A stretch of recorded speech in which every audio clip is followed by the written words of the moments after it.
Donc, bonsoir à toutes et à tous. Au nom de l'AFSA, je vous donne la bienvenue à ce webinaire, le deuxième d'une série de 4 proposés à l'occasion des 30 ans de l'AFSA. Ce soir, nous avons le plaisir et l'honneur d'accueillir Gwenaëlle Sibilo, secrétaire générale du Groupement national de coopération handicap rare, qui sera aussi la modératrice de ce webinaire. Élodie D'Andrea, cofondatrice des Bobos à la ferme et directrice du laboratoire de répit. Laurent Thomas, directeur du réseau Passerelle. Jean Ruche, fondateur et co-dirigeant de Famille Solidaire et co-auteur des Les proches aidants pour les nuls. Sur le thème « Répit pour moi, vacances pour nous, quelle solution ?» N'hésitez pas à utiliser le chat pendant l'exposé pour poser vos questions. Avant d'en rentrer dans le vif du sujet, quelques rappels pour le bon fonctionnement du webinaire. Veuillez garder vos micros coupés, sauf si vous êtes invité à prendre la parole. N'hésitez pas à utiliser le chat pour poser vos questions. Pour une prise de parole lors des questions-réponses, signalez-vous en levant la main virtuellement sur Zoom et attendez que l'on vous donne la parole. Ce webinaire est enregistré. Si vous ne souhaitez pas que votre visage apparaisse dans l'enregistrement, nous vous invitons à couper la caméra. Sans plus tarder, je passe la parole aux intervenants. Merci de votre attention. À vous. Merci. Merci beaucoup, Lara. Merci pour l'invitation. Donc, je suis Gwenaëlle Sibilo, secrétaire générale du Groupement national de coopération handicap rare. Et donc, c'est vrai que le sujet du répit est un vaste sujet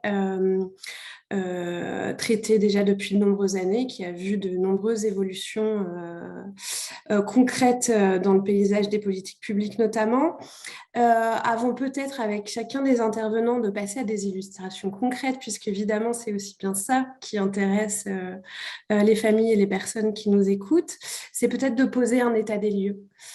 Donc, avant de demander à chaque intervenant comment fonctionne concrètement peut-être leur structure ou alors ce qu'ils ont à nous transmettre en termes d'action, je vous propose de passer la parole tout de suite à Monsieur Laurent Thomas, du coup, directeur du réseau Passerelle, mais également du dispositif Urgence Répit, pour justement nous poser peut-être un état des lieux sur ce qu'on nomme du coup le répit, la question des aidants, combien de personnes ça concerne, afin que tous ensemble on puisse du coup voir de quoi parlons-nous. Ok, merci Gwenaëlle, merci Lara pour l'invitation pour ce webinaire, hein, comme vous l'avez dit, sur un sujet qui est éminemment important et qui touche à des réalités extrêmement sensibles. Alors, j'aurais pas du tout la prétention de faire un état des lieux exhaustif en fait hein, sur le sujet. Puis je pense que Jean pourra largement compléter peut-être ce que je pourrais dire. En fait, juste partager peut-être effectivement en introduction des enseignements, je dirais des sentiments, des impressions qui sont nés en fait tout simplement de l'expérience au travers du dispositif Passerelle et Urgence Répit qu'on représentera peut-être un petit peu plus tout à l'heure autour de cette notion d'aidant et de répit, puisque c'est un peu les deux sujets de ce soir.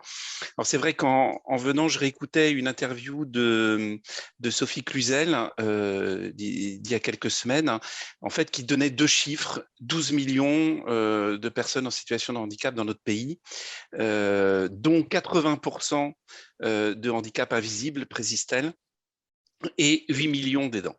Donc, si on additionne les deux, ça fait 20 millions de personnes dans notre pays. Donc, a priori, le tiers des Français qui seraient concernés soit par une situation de handicap, soit par une situation d'aidant. Alors, c'est sans doute une réalité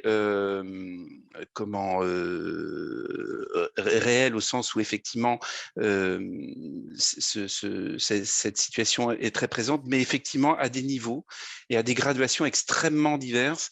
Et en fait, ces chiffres ne recouvrent pas la même réalité pour tout le monde. Et c'est vrai que cette notion d'aidant est apparue dans notre pays plutôt sous l'angle en fait de l'accompagnement d'un conjoint ou d'un parent devenu dépendant, soit liée au vieillissement, l'avancée en âge ou suite à un accident, qui est une notion que l'on comprend, enfin que l'on appréhende assez aisément. En fait, c'est vrai que quand on pose la question, si on pose la question à un Français aujourd'hui sur qu'est-ce qu'un aidant pour vous, c'est vraisemblablement de cela dont il va parler.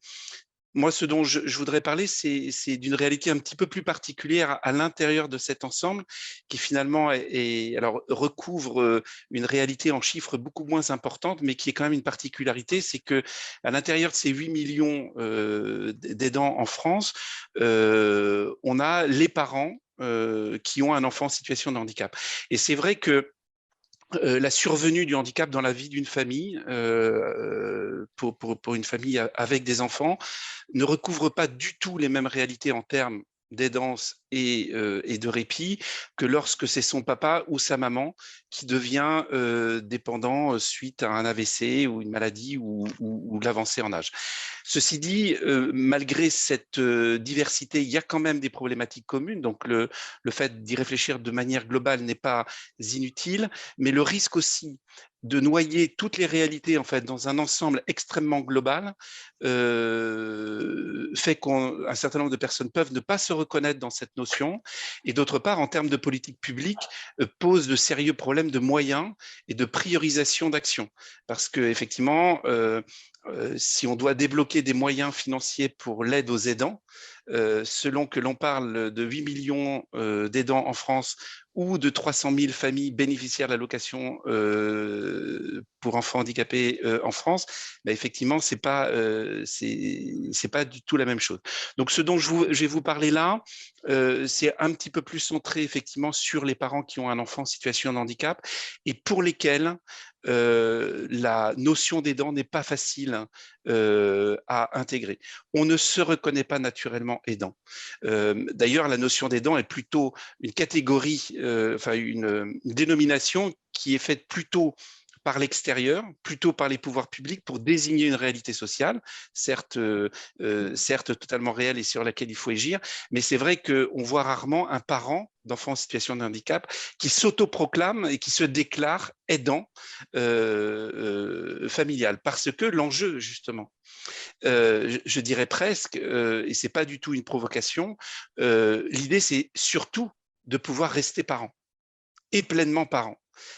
Et presque, j'aurais tendance à dire, mais c'est vraiment pour grossir le trait, et de ne pas finir aidant. Vous voyez ce que je veux dire? C'est-à-dire que l'enjeu, de mon point de vue, de même que l'on insiste beaucoup aujourd'hui sur le dépistage précoce des handicaps pour une prise en charge précoce, de même, je pense qu'on devrait tout mettre en œuvre pour préserver la vie des familles, l'équilibre des familles, la possibilité pour les parents de continuer à exercer leur activité professionnelle, à conserver la disponibilité au reste de la fratrie, avant même de parler d'aidants. Donc, c'est pas une réalité effectivement facile à intégrer quand on est parent d'un jeune enfant, et la notion du répit l'est encore moins. Parce que la notion de répit induit une notion, évidemment, on l'entend bien, en flou derrière, une notion de charge, d'épuisement, de fatigue, pour soi, et évidemment d'abord, et un certain nombre de familles, quand ils entendent parler du répit des aidants familiaux ou des proches aidants, se disent c'est pas pour moi, ou il faut vraiment attendre d'être totalement épuisé pour peut-être commencer à entendre cette notion de répit qui serait peut-être temps de faire un répit, de prendre un peu de temps pour soi. Alors, pour les parents qui ont un enfant en situation de handicap, je voudrais terminer par là, revenir sur la question, enfin sur la cause de l'épuisement, puisque effectivement, si on parle de répit, c'est que il y a vraisemblablement un épuisement ou une fatigue. Et c'est important de s'arrêter sur les causes, parce que pour moi, il y a deux sortes de causes qui peuvent conduire effectivement à une situation de fatigue et épuisement que tous les parents qui ont un enfant en situation connaissent de manière plus ou moins intense d'ailleurs à certains moments de leur parcours de vie. La première cause, c'est évidemment les conséquences dans le quotidien du handicap de son enfant, qui vous mobilise presque pour certaines situations, en fait, tout votre temps, hein, à tel point que des parents sont obligés d'organiser les choses simplement pour pouvoir aller aux toilettes, pour que ça se passe bien pendant ce temps-là pour leur enfant. Donc c'est vrai qu'il y a des situations de handicap qui vous prennent tout votre temps et qui nécessitent une présence permanente de tous les instants. Et on comprend bien en disant ça qu'effectivement, et c'est durable dans le temps, que ça génère de la fatigue et de l'épuisement. Mais il y a une deuxième cause de cet épuisement, c'est d'une part l'ensemble, ça va être tout l'environnement, je dirais, du handicap, les démarches qu'il faut faire, les démarches administratives de reconnaissance. Tous les parents nous le disent encore, malgré toutes les avancées, le fameux parcours du combattant, la mobilisation qu'il faut pour trouver une solution pour son enfant, une prise en charge, une place en établissement médico-social, l'organisation des soins, à tel point qu'aujourd'hui, même avec la mise en place des intervenants libéraux, certains parents se retrouvent en positionnement de chef de service, donc à organiser l'ensemble des interventions. Donc, on voit bien dans cette organisation-là toute l'énergie que cela suppose. Et puis, il y a une troisième source d'épuisement et qui me semble extrêmement importante à noter d'entrée de jeu en ce qui concerne les parents, ce sont les défaillances de la société dans son ensemble en termes de prise en charge des enfants, à 3 niveaux. 1, défaillance de l'État pour toutes les familles qui ont une prise en charge scolaire ou médico-sociale à temps partiel ou qui sont en liste d'attente. C'est-à-dire ces familles qui n'ont pas en volume horaire le même volume, je dirais, de prise en charge de leur enfant qu'un enfant, entre guillemets, valide qui va à l'école. Donc ça, c'est de la responsabilité de l'État et je dirais qu'il ne faut pas s'étonner qu'on ait des parents épuisés quand lorsqu'on déménage de Rennes à Lyon et que pendant 8 mois après votre déménagement, vous attendez une place en établissement, ces 8 mois, ils vous ont tué totalement, ils vous ont épuisé totalement. Donc, défaillance de l'État, défaillance des collectivités territoriales sur tout ce qui concerne les lieux de vie qui jalonnent la vie de tout enfant, les crèches, les haltes-garderies, les accueils périscolaires et extrascolaires. Et je voudrais noter là aussi que pour les familles qui ont une prise en charge à temps complet de leur enfant en établissement médico-social, ils n'ont pas d'accueil périscolaire et extrascolaire. C'est 9h, 16h30 et pendant les vacances scolaires, a priori, il n'y a pas de solution. Et aujourd'hui, les collectivités locales ne sont pas suffisamment au rendez-vous et d'ailleurs, on n'en parle quasiment jamais puisque ce sont les gestionnaires de crèches, haltes-garderies, périscolaires et extrascolaires. Et défaillance aussi, dont on parle peu, de l'entourage familial, des autres proches. Quand on a, moi j'ai 4 enfants qui n'ont pas de handicap, quand ils étaient petits, ils allaient une semaine chez papy et mamie du côté de ma femme, une semaine chez papy et mamie de mon côté. Et bien quand vous avez un enfant en situation de handicap, ces solutions-là aussi, elles s'éloignent de vous et elles disparaissent. Et donc quand on cumule ces 3 défaillances, défaillance de l'État en termes de temps de prise en charge, défaillance des collectivités territoriales en termes d'accès aux solutions d'accueil habituelles et, je dirais, éloignement de l'entourage proche habituel, et quand vous additionnez tout ça, vous avez effectivement des raisons d'être épuisé. Et je trouve que du coup, pour une société, parler, s'adresser aux familles en leur disant on va se préoccuper de vous en vous proposant des solutions de répit, alors que c'est la société elle-même qui est une des causes de l'épuisement, il y a une certaine forme d'indécence qui aujourd'hui m'interroge et beaucoup de parents vous disent mais moi c'est pas de répit dont j'ai besoin, c'est de pouvoir continuer à travailler, c'est de pouvoir avoir une solution en établissement, une prise en charge à l'école ou que mon enfant puisse être accueilli au centre de loisirs. Donc je pense que c'est important ça de le resituer. Et juste pour terminer, 3 petites choses sur les composantes pour moi, du répit, et c'est ce qu'on essaye de mettre en œuvre à Passerelle et Urgence Répit. Alors, sur la question du répit en lui-même, pour moi, il y a 3 conditions fondamentales pour qu'on puisse réellement parler de répit. À l'heure où on voit naître aujourd'hui un nombre incalculable de plateformes d'aide au répit, hein, puisqu'il y a eu de nombreux appels à projets des ARS, des plateformes également numériques, comme je pense la boussole, ma boussole aidant par exemple, qui en fait vous apportent aujourd'hui tout un certain nombre d'informations sur vos droits, sur les solutions qui existent auprès de chez vous, que vous pouvez d'ailleurs géolocaliser, peut-être les aides financières que vous pouvez solliciter. Le problème, c'est que quand vous êtes épuisé, c'est compliqué de formuler votre besoin concret Vous arrivez à dire que vous êtes épuisé, mais vous n'arrivez pas forcément à dire de quoi vous auriez besoin exactement ou ce qui vous serait utile à ce moment-là. Et faire l'effort de faire le travail de recherche est compliqué. Donc, quand vous avez commencé à appeler, Jean, vous parliez tout à l'heure du relayage, le problème des solutions de répit qui sont vraiment des vraies solutions de répit pour les familles, souvent sont complètes. Donc, quand vous avez fait, c'est notre cas aussi, nous, à Passerelle, quand vous avez fait 2 ou 3 solutions de répit qui existent autour de vous et qu'on vous a dit que c'était complet, ben, en général, vous arrêtez. Donc, ce qui me semble important, c'est de pouvoir, et c'est ce que nous faisons au sein du dispositif Urgence Répit, c'est aider la famille, en fait, c'est presque aller chercher la solution pour la famille. C'est-à-dire passer tout ce temps à trouver la solution sur mesure pour la famille et pas s'en tenir à une position informative sur les droits et sur les solutions. Et l'autre point, l'autre versant qui me semble essentiel pour le répit, c'est le financement. Qui, aujourd'hui, peut se payer du répit? Personne. Et dans le contexte économique actuel, qui a les moyens aujourd'hui de se payer 200 ou 300 heures de répit par an à 30 heures, à 30 heures, à 30 € de l'heure, l'intervention. Ou alors, bah, effectivement, il faut faire des démarches, monter des dossiers, et en fait, en quelque sorte, vous perdez par avance le bénéfice de votre répit en retombant dans l'une des causes de votre épuisement que sont les démarches administratives.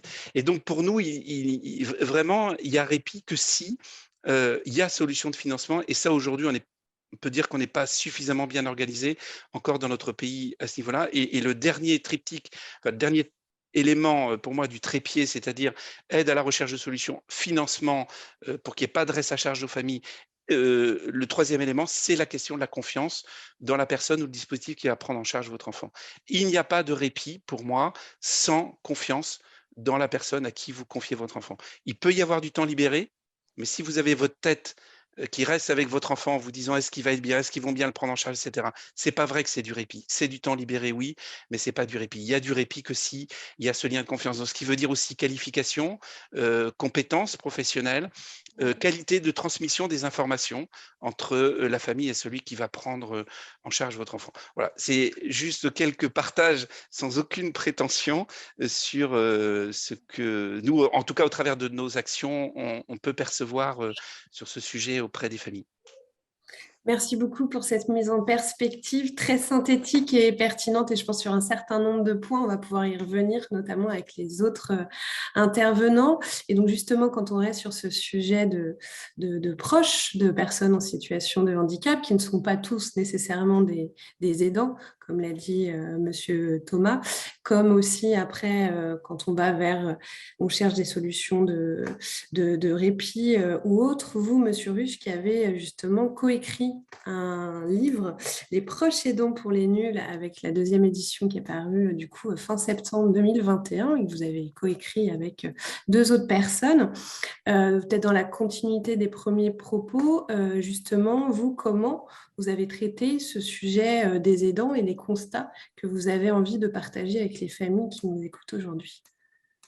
Je vais rejoindre sur beaucoup de points ce que Laurent vient de dire, hein. Après, sur la question des chiffres, vous savez qu'en France, c'est toujours très compliqué de savoir comment se compose la population et quel est le nombre d'aidants. Officiellement, la CNSA reconnaît la présence d'11 millions d'aidants. Effectivement, il y a des degrés très différents entre des enfants qui vont apporter une aide plus ponctuelle à des parents vieillissants qui n'ont pas de troubles cognitifs et qui va peut-être se résumer à 1 ou 2 ou 3 passages par semaine pour s'assurer que leurs parents vont bien. Et puis, la situation des parents d'enfants en situation de handicap et dans le cas qui nous occupe de handicap conséquent et qui impacte toute la vie quotidienne, hein. Les maladies rares, je ne vais pas vous l'apprendre, ça prennent des formes très diverses et avec des enjeux d'accompagnement qui sont quasi constants pour des questions de surveillance de soins et puis de prise en soins globale de la personne. Peut-être pour compléter un peu le panorama sur la question des aidants, sur ces 11 millions d'aidants, on a une surreprésentation des femmes qui, dans le baromètre que l'on a utilisé pour écrire quelques chiffres dans le livre, fait état de 58% de femmes qui seraient aidantes. Je pense que la réalité, elle est bien plus importante pour plein de raisons, parce que les femmes sont en général le ciment, je dirais, de la famille. Ce sont elles qui s'occupent des enfants. Souvent, quand il y a l'équation économique de savoir qui arrête de travailler, là encore, c'est la double peine, puisque souvent, voilà, la rémunération des femmes est moins importante que celle des hommes. Et peut-être rappeler aussi que sur ces 11 millions d'aidants, il y en a 60% d'entre eux qui travaillent. Ça veut dire que concrètement, pour moi, dans les éléments qui sont importants à prendre en compte, c'est la question de la charge mentale. C'est-à-dire d'être présent au travail, mais d'être finalement par la pensée au plus proche de son enfant ou de son parent. C'est d'une dureté dans le quotidien qui est difficile à traverser. Quand on évoque la question des aidants, on évoque aussi le fait que plus d'un tiers d'entre eux disparaissent avant leurs proches. C'est peut-être pas un hasard parce que voilà, ils se négligent, ils prennent pas forcément le temps de gérer leur parcours de soins, ils prennent pas forcément le temps d'avoir d'autres activités et pour cause, Laurent le disait, il y a une faiblesse structurelle des financements dans les accompagnements individuels, mais j'y reviendrai. On parle aussi beaucoup de polyaidance, de génération sandwich. C'est ma génération et puis celle qui gravite autour, on va dire les 40-60, qui souvent ont à charge parfois des enfants en situation de handicap, souvent des enfants qui entrent dans le monde du travail avec une question très forte d'insertion professionnelle et puis des parents vieillissants, qui est une réalité qui est nouvelle, hein, parce que si on se rapporte à il y a 50 ans, finalement, la question de l'aidance, elle était moins importante, plus cachée aussi, hein, parce que on met derrière la notion de l'aidance souvent des notions judéo-chrétiennes, hein, voilà, vous savez tous ce qu'on dit lors du mariage, hein, pour le meilleur et pour le pire. Et la société s'est largement appuyée sur cette question-là pour fermer les yeux pendant des dizaines et des dizaines d'années en disant c'est l'affaire de la famille, là où finalement on devrait passer progressivement d'une solidarité familiale à une solidarité nationale. On parle depuis 40 ans du cinquième risque, hein, qui est le risque de la dépendance. Alors c'est peut-être plus la question des personnes âgées qu'il y a derrière, mais globalement, c'est quand même notre enjeu pour demain. Pour nous, d'abord, à titre personnel, hein, voilà, dans 20-30 ans, on sera peut-être confronté également à cette question de la perte d'autonomie. On a vraiment besoin de réfléchir les choses autrement. J'évoquerai aussi, parce que voilà, en tant qu'entrepreneur social, je suis patron d'une vingtaine de salariés. Et il y a une question qui apparaît de plus en plus dans le monde de l'entreprise, c'est la question des recrutements. Comment est-ce que demain, lorsqu'on parle aujourd'hui d'11 millions d'aidants et dans 20 ans de 23 millions d'aidants, c'est pas rien, hein, c'est quand même très conséquent. Comment on va rester des entreprises attractives pour permettre à des gens qui ont des contraintes particulières, qui sont celles de l'organisation du travail, de leur travail et de leur vie personnelle, comment on va permettre aux entreprises de conserver des éléments qui, en tout cas pour moi, sont des éléments force de l'entreprise pour plein de raisons. Parce qu'il y a une capacité d'anticipation, il y a une capacité alors, de résilience, c'est un peu tarte à la crème, mais c'est quand même la réalité, cette capacité à surpasser des choses très difficiles et à continuer à avancer. Donc, ce sont des choses que j'oublierai pas. Ensuite, sur la question des personnes âgées, parce que ça fait aussi partie de ces enjeux-là, on est un petit peu dans la même situation que ce que décrivait Laurent par rapport à des situations qui sont très diverses. 90% des aidants de parents vieillissants le vivent plutôt bien. Et puis pour les 10% qui sont confrontés, je dirais, aux maladies neuroévolutives telles que la maladie d'Alzheimer, c'est une autre paire de manches, quoi. Donc, en rappelant aussi qu'il y a peut-être un enjeu, pour ceux qui connaissent, c'est que dans le monde du handicap, certes, il y a peu de moyens. Certes, c'est très difficile de les mobiliser, mais il peut y avoir une compensation qui est importante. Dans le monde des personnes âgées, ça se limite maximum à 1 700 € par mois quand vous avez une personne qui est totalement grabataire. Donc, c'est pour remettre en perspective, hein, je ne dis pas que voilà, c'est forcément le sujet de ce soir, mais la vague démographique, elle nous arrive. On va avoir énormément de gens âgés demain, et ça fait partie aussi du débat public. Et c'est pour ça que je parle de cinquième risque, parce que l'enjeu de l'accompagnement des parents d'enfants en situation de handicap, comme l'enjeu des enfants qui accompagnent des parents vieillissants, il va être le même. On a besoin de ressources, on a besoin, je pense, de lever de l'impôt pour arriver à un moment donné financer toutes ces prestations, parce que voilà, on peut se mettre la tête dans un sac, mais le budget de l'État n'est pas extensible à l'infini.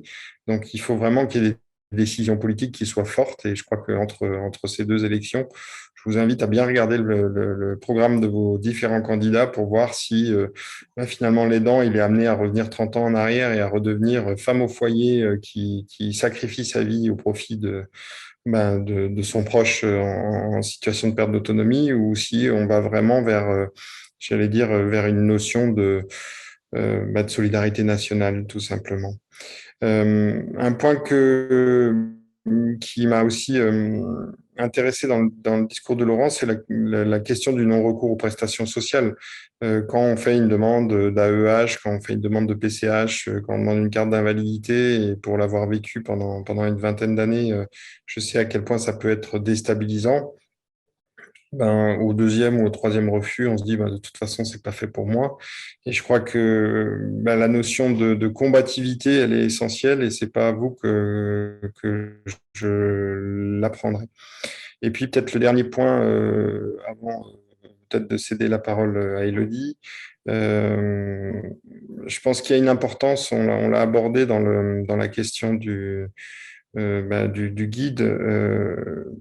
Je pense que le soutien psychologique, ça peut paraître assez, c'est un pansement peut-être sur une jambe de bois, mais quand on parle d'un tiers des aidants qui disparaissent avant leurs proches, il faut peut-être leur rapprocher également la question des gens qui mettent fin à leur jour. Et très concrètement, pour pouvoir durer dans le temps, il faut trouver des relais. Ces relais, ils peuvent être effectivement du répit concret avec de l'accompagnement, de la confiance, comme le disait Laurent, mais ils peuvent être aussi des endroits où on peut poser sa charge. Ça résout pas forcément tout, mais ça permet peut-être d'avoir une perspective qui est un peu différente que de simplement vivre seul ces situations qui sont quand même très difficiles à vivre. Voilà, en tout cas, moi, c'est quelque chose qui me tient à cœur, parce que je pense que on a besoin de plus de solidarité, et on a besoin aussi d'être entendu dans ces parcours de vie qui peuvent durer très, très, très longtemps. Merci. Je m'interroge, est-ce qu'il existe une définition juridique de l'aidant? Et sinon, est-ce que c'est souhaitable? Après, on aura d'autres questions. D'ailleurs, j'en profite pour dire aux personnes qui nous écoutent, si vous voulez écrire vos questions aussi avant de les oublier sur le chat, n'hésitez pas, on les relayera. Puis après, avec Lara, on laissera un temps évidemment de questions-réponses. Donc pour la suite, pareil, pour Élodie d'Andrea, sur justement cette question d'aidance, votre définition, peut-être si vous souhaitez aussi rebondir ou reprendre certains axes de Laurent Thomas et Jean Ruche, justement sur les constats posés. Et puis ensuite, pouvez-vous nous présenter votre structure, les Bobos à la ferme, puisque vous en êtes la cofondatrice. Et si mes sources sont bonnes, vous êtes le premier lieu de répit inclusif dans les Hauts-de-France.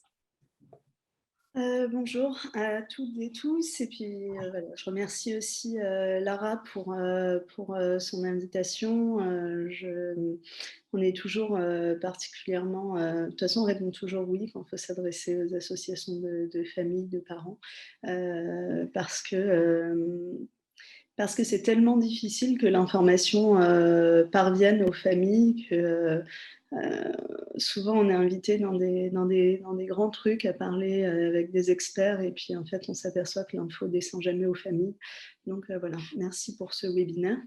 Je ne vais pas compléter forcément ce qu'ont dit Laurent et Jean, parce que je pense que c'est déjà pas facile de passer derrière eux, et je pense que voilà, le sujet est tellement vaste qu'on pourrait faire le webinaire autour de ça. Et moi, je suis d'abord une mère d'une enfant en situation de handicap, et si j'étais là aujourd'hui en tant que... si ma présence était vraiment en tant que spectatrice, je sais que j'aurais mis en place beaucoup de choses pour participer et que mon temps serait compté. Donc, je vais plutôt prendre la place de la partie concrète, enfin, bien que c'est très concret, mais sur la partie solution de répit, en fait, concrète. Et ce qu'on peut proposer, qui est une solution parmi tant d'autres. Et il faut que ça reste une solution parmi tant d'autres, d'ailleurs, et que les solutions essaiment. J'ai dit que j'étais maman, donc ma fille est partie récupérer par son père en cours d'introduction. Andrea va avoir 7 ans, en juillet. Elle est atteinte d'une maladie neurodégénérative extrêmement rare, hein, puisqu'il y a 6 cas étiquetés dans le monde, donc il n'y a pas du tout de recherche. Et elle a encore une partie encore plus rare de ce syndrome qui n'est développé par personne. Donc, elle est née en juillet 2015 et après avoir erré de professionnel en professionnel et d'avoir coché beaucoup de cases de l'errance pré-diagnostique de beaucoup de parents, on a fait quasiment 1 an d'hospitalisation et d'examen, donc quand elle avait 5 mois. Et après presque 1 an passé à l'hôpital, donc à l'époque on vivait à Paris, on était à Robert-Debré. Après presque 1 an passé à l'hôpital, bon, on s'est dit, on a perdu nos emplois. Alors, je rejoins Jean sur le fait que c'est souvent la mère, hein, qui arrête de travailler. J'insiste sur l'injonction sociétale qui pèse sur les épaules des mères et la culpabilité qui va avec, l'instinct maternel, le fameux, et d'autre part la forte inégalité de genre qu'il y a dans les danses, puisque déjà quand une société accepte un écart de salaire d'environ 30% entre les hommes et les femmes, forcément s'il ne doit rester qu'un salaire, c'est le plus bas salaire qui sera sacrifié, entre guillemets. Moi personnellement, j'ai dit à Louis d'arrêter de travailler aussi parce que je ne supporterais pas, en fait, je n'aurais pas supporté la dissonance, en fait, la différence entre la vie qui m'était destinée de mère au foyer, d'enfant en situation de handicap, puisqu'à l'époque, ma fille avait 5 mois, et personne ne pouvait prendre mon relais, puisque...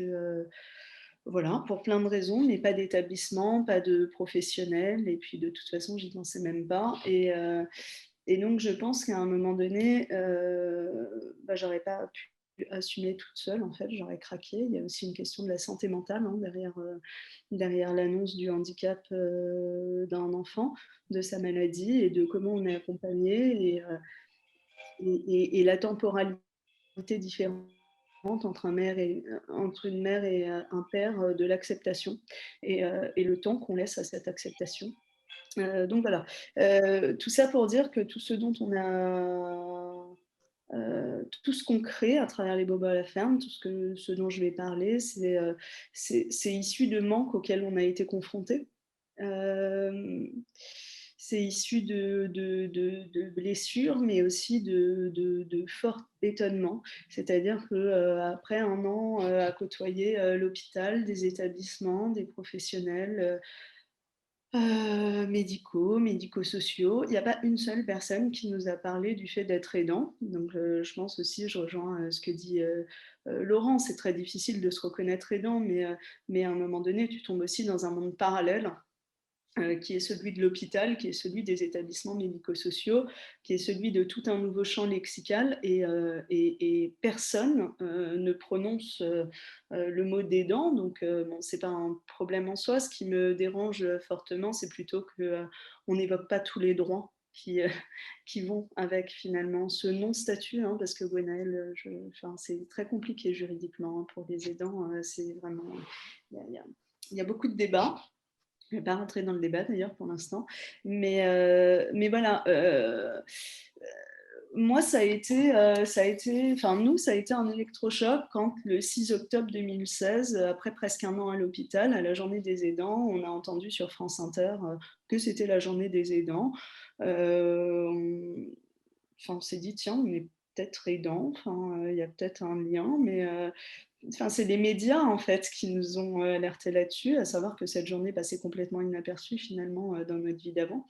Et finalement, Louis a pris sa casquette de juriste et est allé chercher ce qu'il y avait derrière ce mot d'aidant. Il a trouvé le droit au répit. Et en trouvant le droit au répit, il a un petit peu creusé, il a découvert le droit au répit de la loi handicap 2005 qui ouvrait en fait droit du coup à 90 jours de répit par an dans le cadre de notification MDPH. Et là, on s'est dit, mais c'est génial en fait, on passe déjà notre quotidien en établissement, à l'hôpital, à perdre des dossiers, à perdre de l'argent, tout ce que tu veux. Et en plus, pour avoir droit à des vacances adaptées, on nous appelle répit, qu'on appelle répit. Pour des aidants, parce qu'on n'est plus complètement parents, il faut encore remplir un dossier. Et finalement, quand tu as cette notification des 90 jours, tu dois aller où ? Finalement, c'est de l'accueil temporaire en établissement. Alors là, j'ai acquis du vocabulaire. C'était une nébuleuse incroyable et j'aurais pas du tout pu en parler comme ça en 2016. Je n'y comprenais strictement rien. Mais c'est vrai qu'on a creusé et du coup, on a cherché un lieu où on pourrait aller en vacances avec notre fille, avec un ou une professionnelle bienveillante qui s'occuperait d'elle. On n'a pas trouvé. On n'a pas trouvé. À chaque fois qu'on frappait à une porte, c'était... à l'époque, l'instruction était obligatoire à partir de 6 ans, donc tous les lieux de répit ouvraient aux enfants à partir de 6 ans, sauf que nous, notre fille a un pronostic vital engagé, on ne savait même pas si elle allait fêter ses 6 ans. Et puis, elle est nourrie par gastrostomie. Donc, il fallait une infirmière 24 heures sur 24 dans les établissements pour pouvoir s'occuper d'elle. Mais les accueils temporaires qu'il y avait dans notre région, il n'y avait pas d'infirmière 24 heures sur 24. Donc, même si on avait attendu ces 6 ans, il n'y aurait pas eu en fait de possibilité avec ces 90 jours d'aller en établissement. Donc en fait, le millefeuille dont parlait Laurent et ce truc d'abandonner avant de commencer, nous, on l'a complètement vécu. C'est-à-dire que moi, déjà, je ne comprenais pas pourquoi Louis cherchait un truc de répit. Je disais, mais j'ai pas besoin de répit, je veux rester à côté de ma fille. Enfin, voilà. Je mets ça en introduction parce que je suis avant tout la mère de ma fille et j'ai fait ce parcours du combattant et je continue à le faire d'ailleurs, parce que je continue à m'arracher les cheveux avec la MDPH au quotidien. Donc, je fais partie des bons, pour le coup. Voilà. Donc, et on s'est dit, en fait, nous, ce qu'il nous faudrait, c'est juste ce qu'on voudrait pour nos vacances. C'est finalement continuer comme avant, mais avec quelqu'un à qui on pourrait confier notre fille le temps d'aller prendre une bière en terrasse, le temps d'aller se faire un resto. Un truc qu'on a complètement oublié depuis la naissance de notre fille. Un truc qui nous est devenu complètement impossible. Mais un truc qui paraissait tellement simple en fait avant et qui nous est nié finalement dès notre entrée dans ce monde fabuleux du handicap. Et donc, on a commencé à imaginer les bobos à la ferme puisque Louis a arrêté de travailler en mai 2016 après l'opération de la gastrostomie de notre fille. Et très clairement, qui dit plus de salaire, dit plus de loyer parisien, donc obligation de déménager. Mais on avait en tête qu'il fallait surtout pas s'isoler socialement. Donc on a la seule région en fait où on avait et de la famille et des amis, c'est la région d'origine de Louis, qui est le Pas-de-Calais, la Côte d'Opale. Donc on a commencé à chercher un lieu pour pouvoir aussi créer nos emplois à domicile et rester auprès de notre fille le plus longtemps possible, puisque aujourd'hui, Andrea va avoir 7 ans et elle défie tous les pronostics, en fait. Jamais personne n'aurait pu penser qu'elle serait encore là aujourd'hui. Donc, c'est vrai que sans visibilité, on navigue à vue, en fait, dans le handicap. Et donc, on a créé ce lieu. On a acheté une ferme en Côte d'Opale, pour y créer des gîtes et des chambres d'hôtes. C'était dans notre esprit l'activité économique qu'on allait mettre en place pour rester à domicile. Et finalement, quand le 6 octobre, on a entendu ce mot d'aidant et qu'on a creusé, et que les solutions qu'on trouvait ne nous convenaient pas forcément, et ben on s'est dit qu'on allait la créer. Et donc, on s'est dit, dans les gîtes et chambres d'hôtes qu'on va créer, on va proposer de l'accueil pour... Alors, initialement, c'était pour les enfants en situation de handicap de 0 à 6 ans, parce que ça résonnait beaucoup avec notre histoire, de dire, mais attends, il y a des politiques nationales sur les 1000 jours, il y a 1 milliard de choses sur les premières années d'un enfant. Et encore une fois, en fait, quand tu as un enfant en situation de handicap, tu dois attendre 6 ans. Bon, maintenant, c'est 3 ans, mais... quand bien même, en fait, l'urgence de la situation, elle est lors de l'annonce du diagnostic. Après, il y a d'autres urgences dans la vie qui naissent de l'épuisement que Laurent a très bien détaillé. Mais voilà, c'était le projet initial. Et donc aujourd'hui, pour faire un saut dans le temps, on a 3 gîtes, un 4e qui ouvre cet été. Et donc les gîtes sont tous labellisés tourisme et handicap. Ils ont une capacité de 6, 5 et 4 personnes. On se définit comme un milieu touristique ordinaire, avec une offre de répit, de séjour adapté. Alors pareil, moi j'ai vraiment la même opinion que Laurent sur le mot répit. On utilise aussi le mot répit parce que c'est dans l'air du temps, c'est une clé qui ouvre des portes, mais on essaie toujours de proposer aux familles qui viennent chez nous de vraies vacances. On essaye toujours de réinsuffler un peu de la normalité de la vie d'avant pendant cette pause qui peut durer 3 jours, 4 jours, une semaine, et d'essayer en fait que leurs proches, alors nous on accueille un peu de 0 à 99 ans, tout âge, toute maladie, tout handicap, si le lieu est fait pour. C'est-à-dire qu'on ne dit pas qu'on peut accueillir tout le monde, je pense que ça serait fort présomptueux, enfin voilà, c'est pas du tout le cas, mais en tout cas, si on est en mesure de proposer un accompagnement humain et technique pour accompagner les proches dépendants, on mettra tout en place pour le faire au mieux. Et on s'aperçoit de toute façon que les familles qui viennent vers nous sont les familles qui savent qu'elles peuvent venir vers nous. On n'a jamais refusé en fait un séjour, puisque je pense que les familles connaissent tellement leurs proches que les familles où il faut absolument un établissement médico-social pour l'accueil et la prise en compte du proche dépendant, elles vont par exemple plus vers la FM Téléthon, sur des VRF, etc. Voilà, donc ce qu'on propose clairement et rapidement, c'est donc un hébergement qui va être adapté.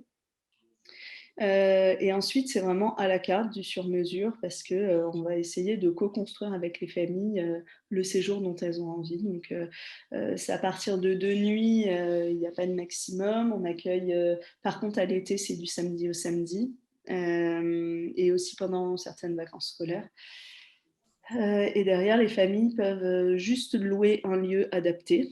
Beaucoup de familles le demandent en fait, sans faire appel à du relayage, mais derrière, elles ont accès aux services qu'on propose sur site. Donc, c'est un guide d'activité adapté, un guide bien-être avec des partenaires en fait sur le territoire qui soit se déplacent en fait sur site, soit on leur garantit un accueil bienveillant et des tarifs préférentiels éventuellement chez certains partenaires. Dans ces guides, il y a beaucoup de sports nautiques puisqu'on est près de la mer et on est à côté de Berck, donc il y a beaucoup de sports nautiques adaptés. Il y a de l'handivoile, il y a du handisurf, il y a beaucoup de tir à l'eau, il y a des digues adaptées, enfin voilà, il y a quand même pas mal de choses là-dessus. Il y a pas mal d'équithérapie ou d'équicie ou de centres équestres qui sont adaptés, où on peut même mettre des personnes polyhandicapées sur des chevaux grâce à tout un appareillage avec des rails. Donc, soit c'est un centre équestre ordinaire qui va travailler avec des IME parce qu'ils ont la bienveillance et la compétence dans l'équipe.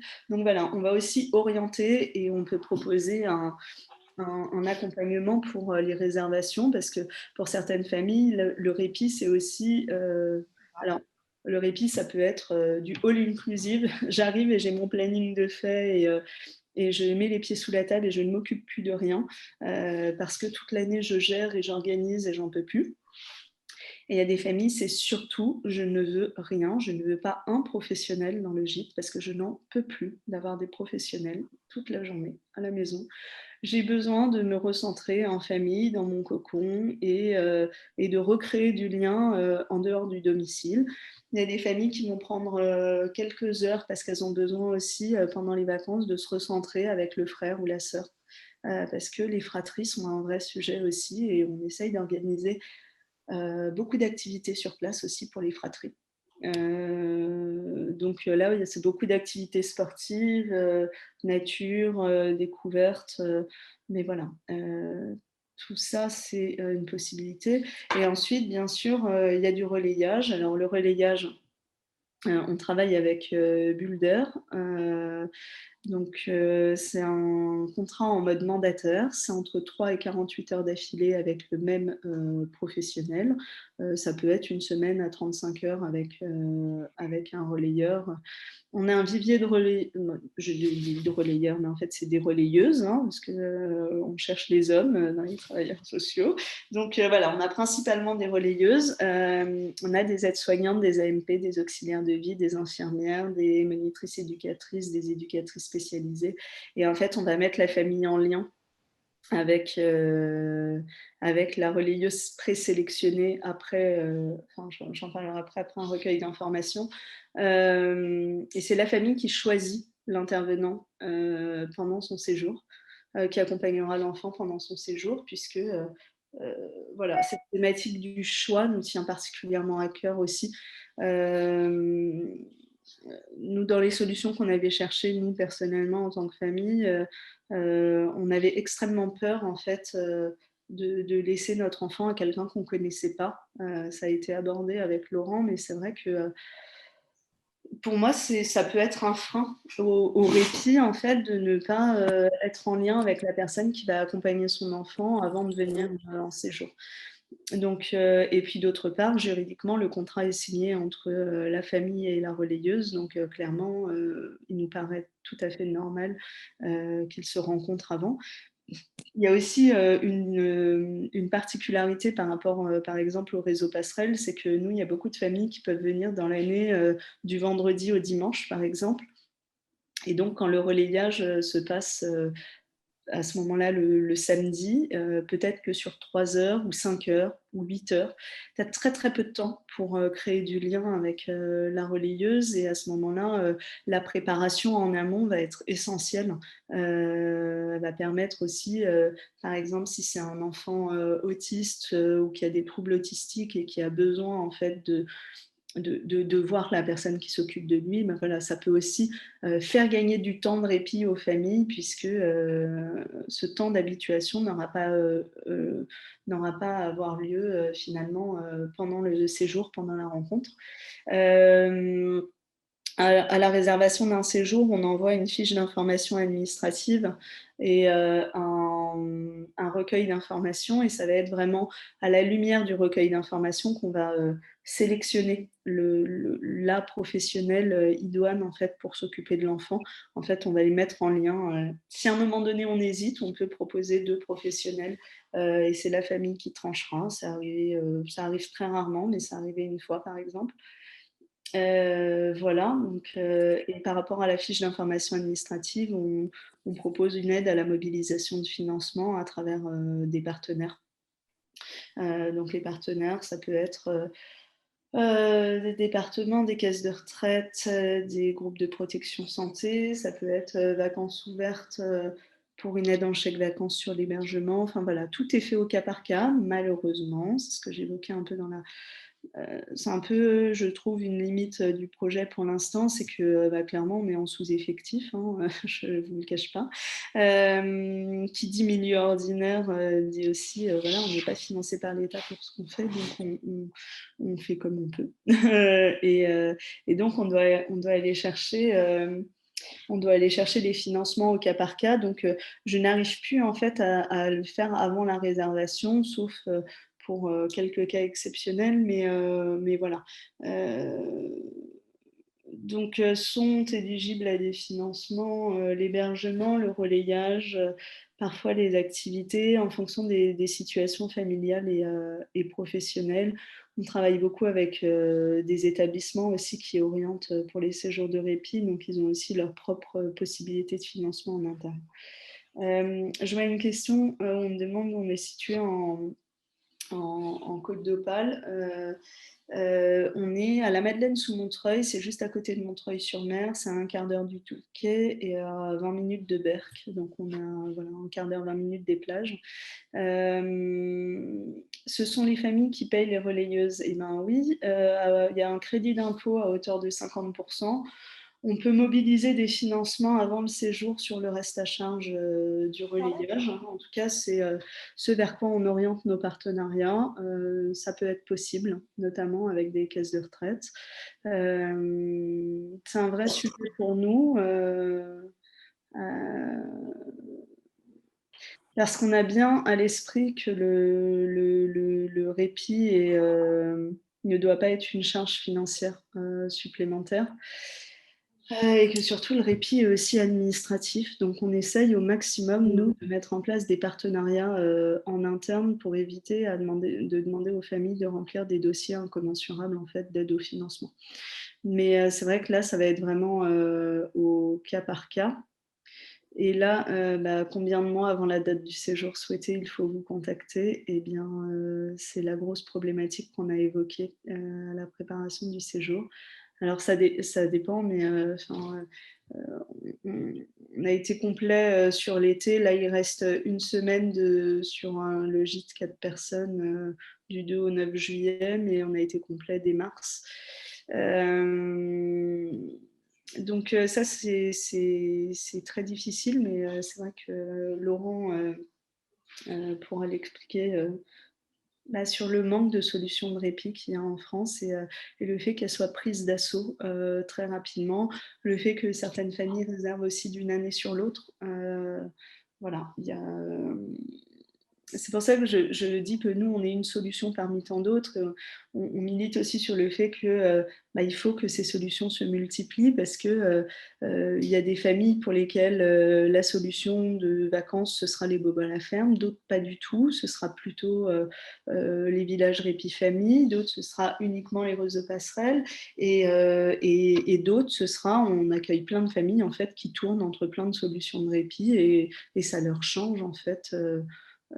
Voilà, il y en a qui vont au domaine de Riec, de la MGEN l'été et qui viennent de partir d'ici sur les vacances de Pâques.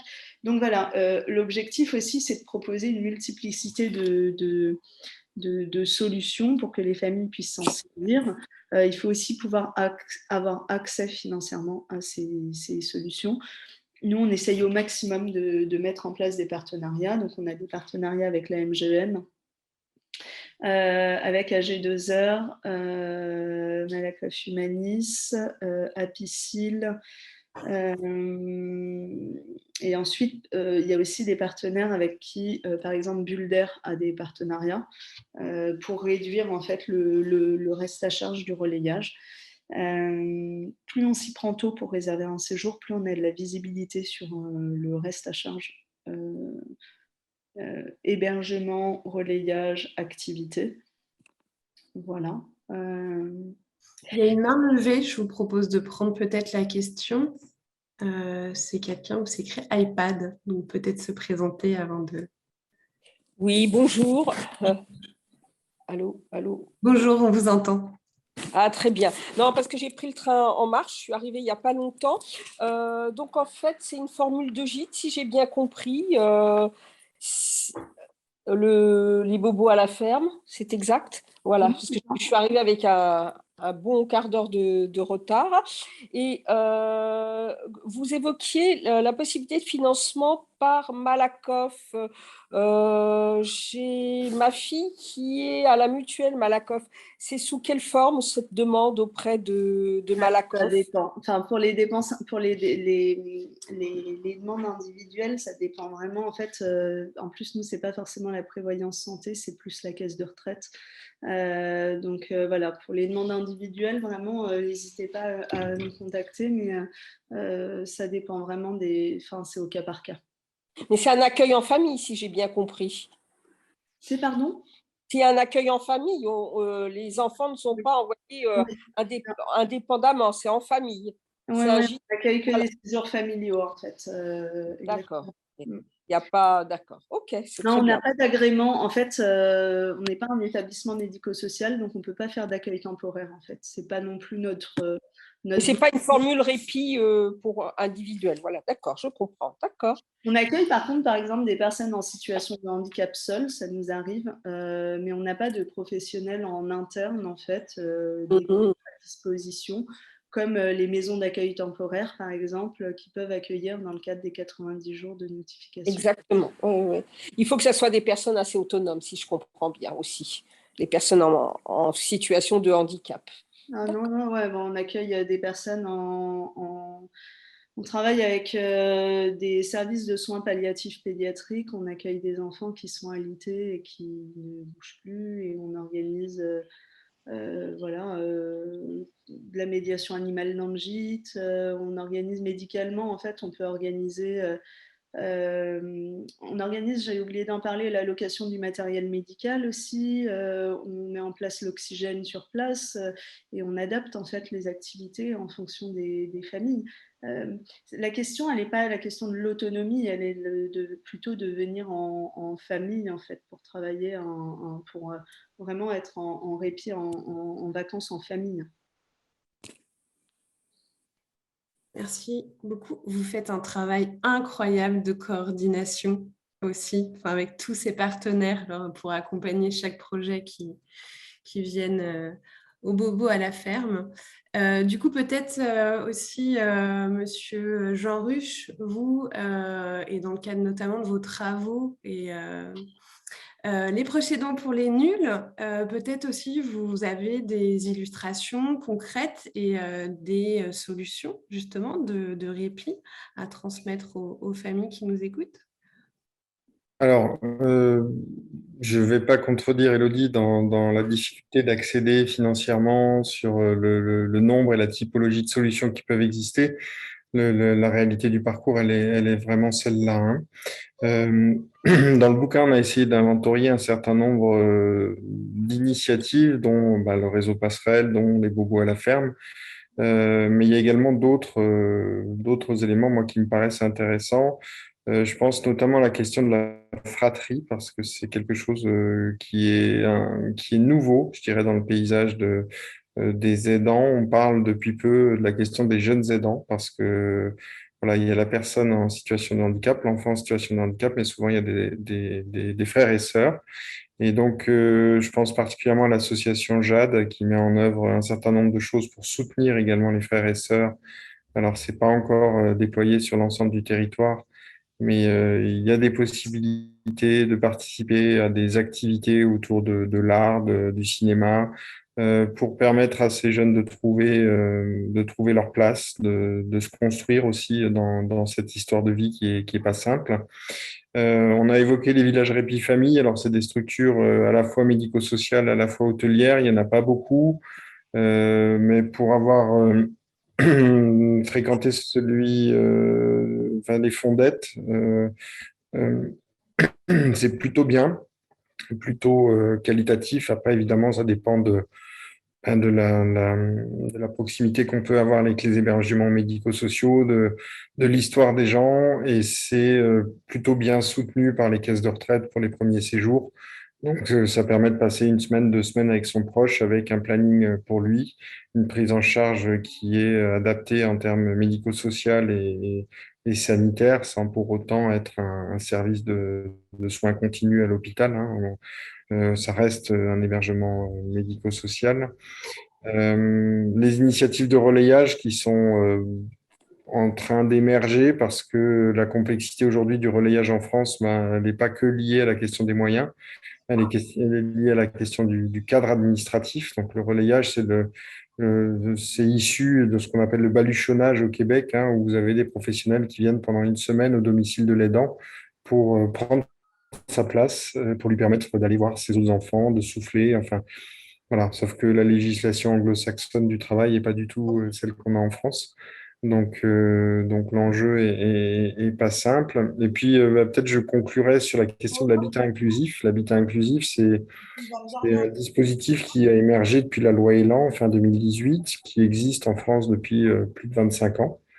Le principe, c'est des appartements regroupés, des grandes colocations pour des personnes en situation de handicap, parfois très lourds, hein. Par exemple, sur Bordeaux, vous avez 2 initiatives pour des personnes en état post-relationnel, donc des gens qui ont des gros besoins en termes d'accompagnement de soins, qui ont des canaux de communication, enfin peu de canaux de communication ouverts, et ça fonctionne depuis plus de 10 ans.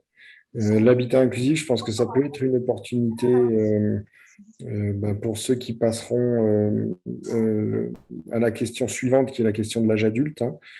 Comment est-ce qu'on trouve des solutions hors hébergement médico-social qui sont souvent saturées et malheureusement pas toujours à la hauteur de la qualité attendue par les aidants.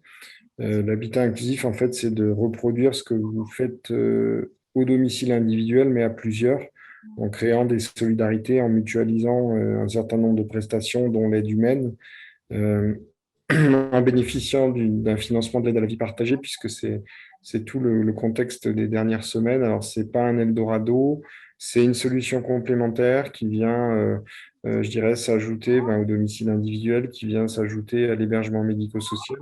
On a choisi en France, avec la loi de 75, de faire une dualité entre le domicile et l'établissement d'hébergement, que ce soit pour les personnes âgées ou pour les personnes handicapées. C'est exactement la même dualité qui a été choisie. Il y a d'autres pays européens, et je vous donnerai voilà, une comparaison entre la France et l'Allemagne.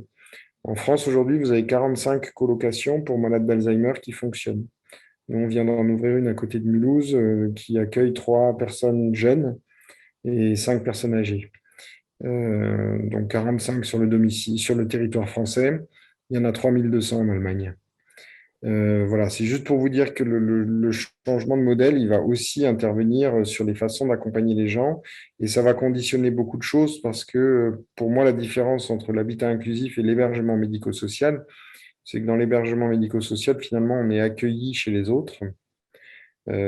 C'est un établissement qui est géré par un opérateur unique qui salarie tout le monde, qui est responsable de tout, du règlement intérieur. L'habitat inclusif, c'est un habitat, les gens sont chez eux, ils peuvent y rester jusqu'à la fin si les porteurs de projets ont fait ce choix-là. Et je pense notamment à Véronique Bernard, qui est sur la région de Pézenas, qui a ouvert un habitat inclusif pour les gens qui ont la maladie de Huntington.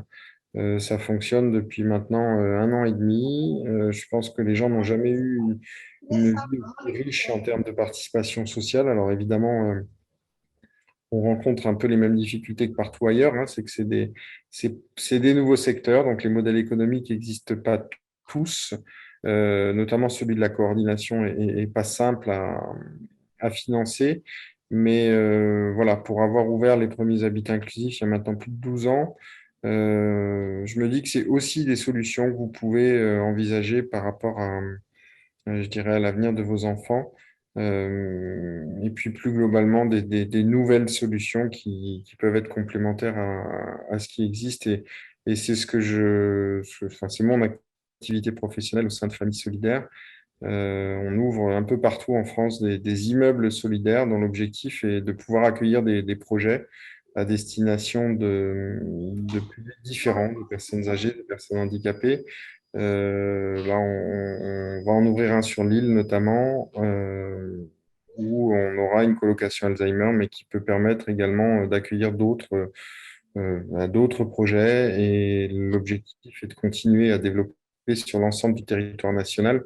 En fait, pour finalement recréer cette notion de fraternité et puis de cohésion sociale dans la vie de tous les jours, un petit peu comme ce que disait Elodie, quoi, hein. Le but, c'est pas de faire un truc pour les personnes en situation de handicap. Le but, c'est de faire des habitats où les gens sont chez eux, ils sont citoyens, ils ont accès aux mêmes services que tout le monde, et d'utiliser les droits individuels, ce qui est beaucoup plus simple en termes d'émergence surtout dans le contexte actuel où on ne crée plus du tout de place en établissement médico-social, c'est une solution qui peut permettre parfois de faire des belles expérimentations et qui aujourd'hui sont en train de devenir, je dirais, légion et ça va devenir la règle en complément des établissements médico-sociaux qui sont, je dirais, fortement incités à modifier leurs pratiques et à accompagner plus de gens avec les mêmes moyens dans une notion de file active et pas d'une place pour une personne, quoi.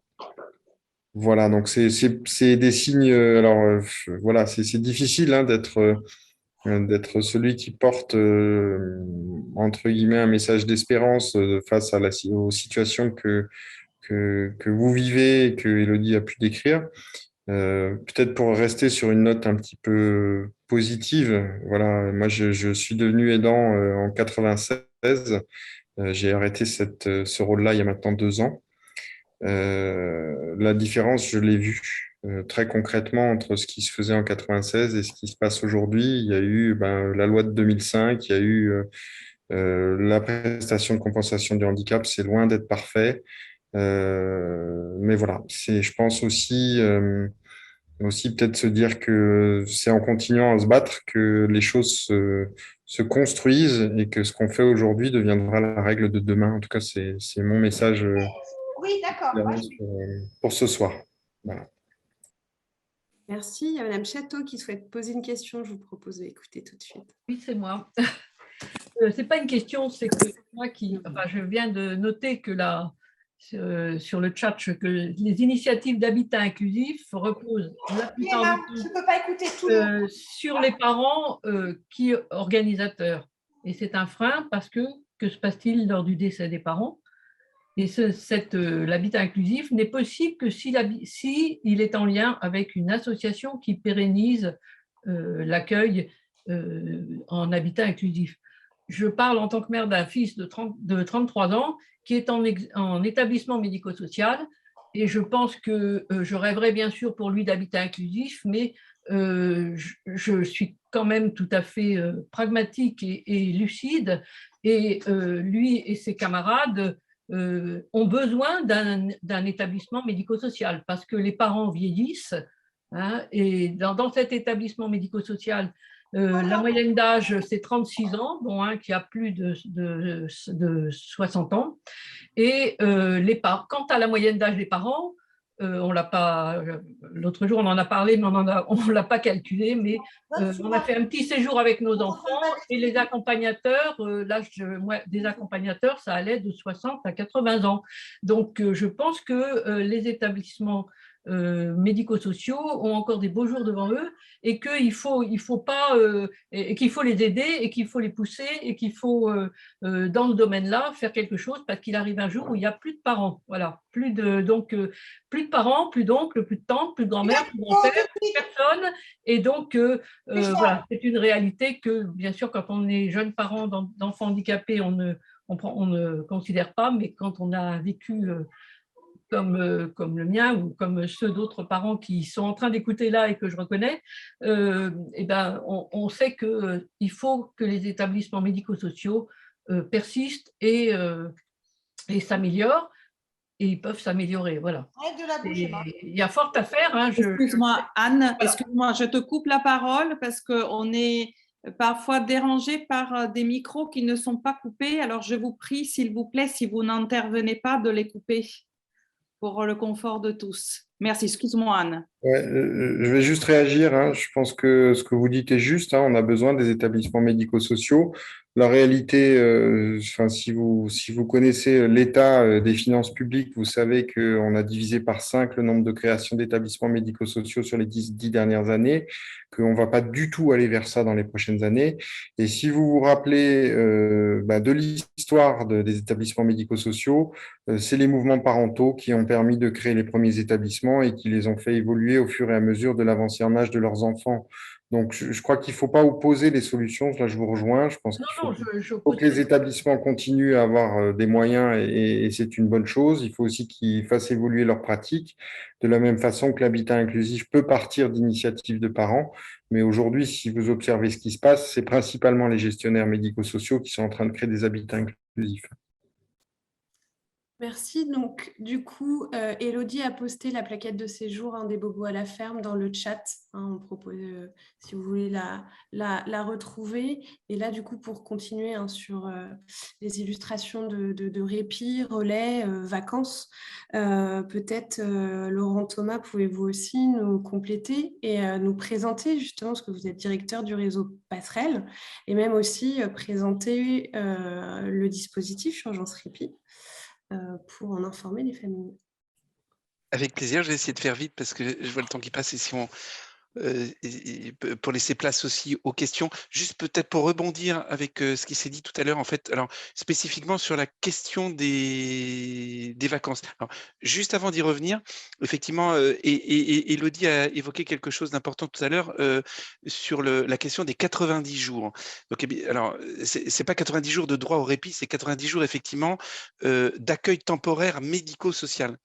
Et je pense que l'une des solutions, et si on pouvait être de nombreuses associations à le revendiquer vis-à-vis de l'État, serait si on arrivait à faire en sorte que dans la loi, les 90 jours, le droit de 90 jours d'accueil temporaire médico-social se transforme en 90 jours de répit financé, quelle qu'en soit la forme, au choix des familles, là, on aurait une avancée considérable en partant du principe, et on a oublié de le dire tout à l'heure sur la question du répit, il faut que la forme du répit soit au choix de la famille. Donc ça, c'est en tout cas une piste peut-être concrète en termes de revendication, le jour où toutes les grandes associations nationales arriveront à se mettre d'accord sur ce sujet-là. Mais c'est pas si simple que ça parce qu'il y a aussi des intérêts à ce que ça reste de l'accueil temporaire médico-social. Voilà, mais bref, je ferme la parenthèse.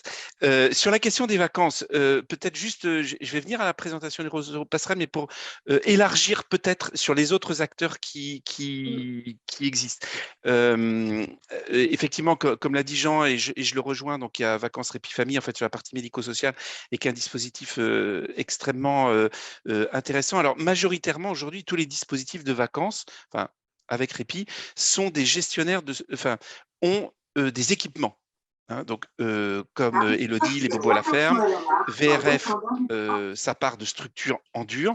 Alors, on a tout un tas de petites initiatives qui sont aussi très intéressantes. Et je pense les pionniers en la matière, c'est comment le Bastidon de Lucie dans le Var, qui est exactement le même projet, effectivement, que porté par Élodie. Je crois que le Bastidon de Lucie, hein, c'est 15 ans. Hein, il y a 15 ans. C'est aussi VSA Corrèze à Brive, qui a été créé par l'association des parents d'enfants handicapés de la Poste. Je pense aussi au du Gévaudan, qui est un site alors plutôt qui est très très chouette en termes d'équipement, d'adaptation. Et puis il y a des petites initiatives qui naissent. Je vous invite à aller voir le Gîte des petits bonheurs qui vient de s'ouvrir et qui commence aussi à proposer justement l'accompagnement des familles. Donc ça, mais alors le gros avantage des dispositifs qui ont des équipements, et je voudrais saluer le travail d'Élodie par rapport à ça, et vous l'avez souligné tout à l'heure, Gaël, c'est la très grande proximité, la très grande qualité d'accueil au cas par cas, du sur-mesure.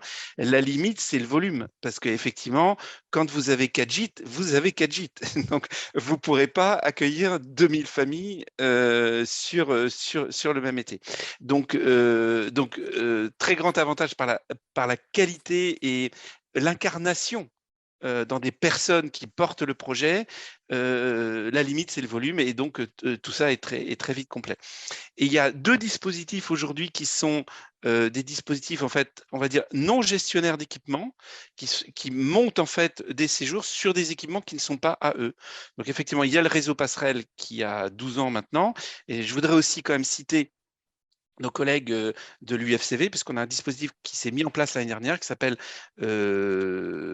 Handicap Évasion Famille, qui est un partenariat entre l'Union française des centres de vacances et de loisirs et les VVF en France, donc, et qui ont un peu le même modèle que le réseau Passerelle, et donc c'est très bien. Donc alors l'avantage de ces dispositifs-là, c'est la capacité en fait d'augmenter assez rapidement la volumétrie, enfin, pour avoir une réponse un petit peu plus massive, puisqu'on n'est pas lié, nous, à des équipements, même si au réseau Passerelle, on a commencé à équiper, puisqu'on a 17 logements sur la façade atlantique PMR qui ont été adaptés. Donc, ça, c'était juste pour finir le panorama. Le réseau Passerelle, en quelques mots, donc ce sont des séjours familiaux, alors effectivement dits de répit, mais c'est avant tout effectivement des séjours de vacances en famille, avec un soutien sur place. Donc, cet été, là, on a près de 35 destinations en France. La particularité, pour rejoindre les termes à la mode, c'est que c'est inclusif puisqu'on est dans des lieux de vacances ordinaires. Et vous parliez tout à l'heure des fratries. C'est fondamental pour les fratries. De pouvoir aller dans un lieu de vacances, un camping ou un village de vacances où vous avez effectivement tout ce qu'il faut pour votre petit frère, enfin pour votre frère ou sœur en situation de handicap en termes d'accompagnement. Mais vous, en tant qu'enfant, frères et sœurs, vous avez le club enfant ou le club ado, donc vous faites des copains, vous avez la piscine avec le toboggan, etc. Et en fait, on se rend compte combien c'est précieux pour les familles parce que ils ont le sentiment de pouvoir faire un choix double, à la fois d'aller dans un lieu où il va pouvoir y avoir vraiment une réelle prise en charge professionnelle pour leur enfant en situation de handicap et en même temps cet espace de vacances, comme s'il n'y avait pas eu de handicap dans la famille, quoi, pour les frères et sœurs. Et ça, pouvoir proposer des vraies vacances à ses autres frères et sœurs, aux autres enfants, c'est capital pour les parents. Donc, c'est dans des lieux de vacances ordinaires. On accueille sur chaque destination, on accueille 4 familles par semaine. Et sur place, on a une équipe de 3 éducatrices spécialisées qui proposent aux familles, au sein de ce qu'on appelle le club enfant passerelle, qui est un équipement entièrement aménagé et équipé, qui propose aux parents de pouvoir prendre en charge leur enfant en situation de handicap et, s'ils le souhaitent aussi, l'ensemble de la fratrie, jusqu'à 37 heures par semaine. Voilà. Sur un certain nombre de destinations, 7 maintenant, on a une infirmière de présence en permanence sur le club enfant, ce qui permet d'accueillir sans aucun souci tous les enfants qui ont des problématiques de santé. On les a cités: alimentation par gastrostomie, aspiration endotrachéale, épilepsie pluriquotidienne, voilà, sondage urinaire. Donc tout est fait en fait pour que les familles puissent partir sans aucun souci. Et la particularité, c'est le préfinancement, puisque aujourd'hui, les familles à 98, presque 99% cette année, partent avec 0 surcoût à leur charge, puisque tout est négocié avant on a une trentaine de CAF partenaires et puis les plus grosses caisses de retraite. Donc les familles n'ont aucune démarche à faire, c'est géré au moment de la réservation, avec aussi toute une dimension d'accessibilité économique au logement, puisque nos tarifs vont de 400 € sur les premiers prix à 1 800 effectivement dans le Var, dans un 5 étoiles. Mais toutes nos destinations sont agréées VACAF, c'est-à-dire que sur toutes nos destinations, les familles peuvent utiliser les aides VACAF. Donc c'est des aides qui vont jusqu'à 700 € de quotient familial, qui sont versées par les CAF. Donc, ce qui fait qu'effectivement, on a des familles qui vont aujourd'hui pour 180 € dans un 5 étoiles dans le Var, grâce à ces aides-là. Donc voilà un petit peu donc c'est 750 familles cette année. En complément, on a aussi ce qu'on appelle les séjours à la carte, où là, les familles peuvent choisir en fait leur destination. Elles partent où elles veulent en France et on va monter un accompagnement spécifique auprès de la famille. Là, on va plutôt s'appuyer sur les professionnels en local, donc services auxiliaires de vie, éducateurs en libéral, etc. Et là aussi, financé par donc à 0 coût pour les familles, hormis le logement. Donc voilà un petit peu résumé le réseau Passerelle avec évidemment l'idée. Ce que j'ai oublié de dire aussi, c'est que au-delà du club enfant passerelle, il y a une soirée dans la semaine où on propose aux familles de garder leur enfant dans l'hébergement des parents le soir pour que les parents puissent avoir leur soirée. La moyenne d'heures d'utilisation par les familles de notre accompagnement est de 32 heures par semaine. Donc, alors ce qui nous vaut des fois des remarques de certains professionnels de la parentalité qui disent: oui, mais c'est pas bien parce que ils se délaissent de leur enfant. Donc, c'est 32 heures, ça montre en une semaine quand même l'importance en fait de pouvoir souffler Et les plus grands bénéficiaires en fait de passerelle, je le dis toujours, c'est les frères et sœurs. De pouvoir retrouver papa et maman rien que pour soi, c'est quelque chose d'absolument essentiel. Mais évidemment aussi pour le couple, pour soi, enfin voilà. Et juste un mot sur Urgence Répit, qui est un dispositif qui est né pendant le confinement en 2020. Je précise par ailleurs que Passerelle est resté ouvert effectivement pendant l'été 2020. Donc Urgence Répit a été donc expérimenté pendant le confinement et là réactivé de manière plus structurée à partir de novembre dernier, va se développer un petit peu plus à partir de la rentrée prochaine. Répit, c'est un peu le pendant de Passerelle, mais je dirais sur le reste de l'année, c'est d'accompagner les familles en fait dans la recherche de solutions de répit au quotidien. Trouver un mode de garde pour reprendre une activité professionnelle, avoir 3 samedis matins d'affilée avec quelqu'un qui vient à domicile parce que j'ai les inscriptions Parcoursup à faire avec mon grand garçon et que si j'ai pas d'aide, je vais pas y arriver à l'aider à faire ses lettres de motivation, etc. C'est prendre un week-end, ce qu'on n'a pas fait depuis 14 ans avec mon conjoint, partir en Angleterre un week-end et on monte une organisation pour pouvoir garder nos enfants à la maison. Donc en fait, Urgence Répit, c'est la stricte traduction de ce que je vous disais tout à l'heure. C'est vraiment de l'accompagnement à la recherche de solutions concrètes, c'est-à-dire qu'on s'occupe de chercher, la famille nous dit ce qu'elle souhaite, on va rechercher la solution au plus près de chez elle. Et évidemment, bah, c'est elle qui décide si ça va lui convenir ou pas. Et là aussi, avec le financement qui va avec. Alors, comme on en est au démarrage pour le moment, on a un accord, en tout cas sur le financement, essentiellement avec Malakoff Humanis, puisqu'on peut monter en fait jusqu'à des projets qui montent jusqu'à 3 000 € par an d'aide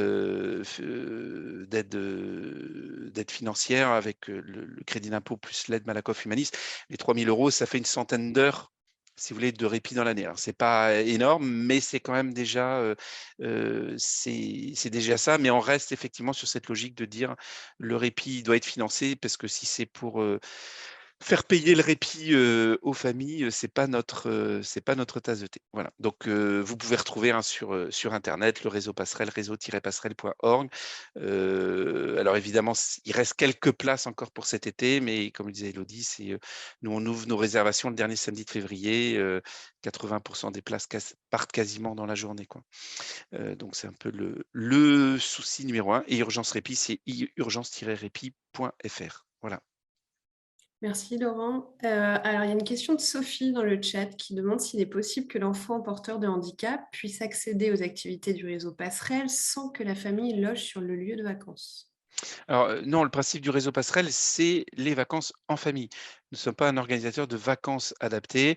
Je pense qu'il y en a beaucoup en France aujourd'hui. Alors, peut-être pas suffisamment et puis peut-être pas dans ce qu'on cherche. Il y a aussi l'inconvénient du coût des séjours de vacances adaptés qui est souvent très élevé. Et puis, c'est vrai que nous, on accueille quand même des familles avec des handicaps sévères, hein. C'est des familles avec des enfants polyhandicapés, avec des situations, des troubles du spectre de l'autisme, avec des problématiques comportementales parfois complexes. Donc, ce sont des enfants, effectivement, je vois aujourd'hui les séjours de vacances adaptés pour un enfant polyhandicapé, on frise les 2 000, 2 200 € la semaine.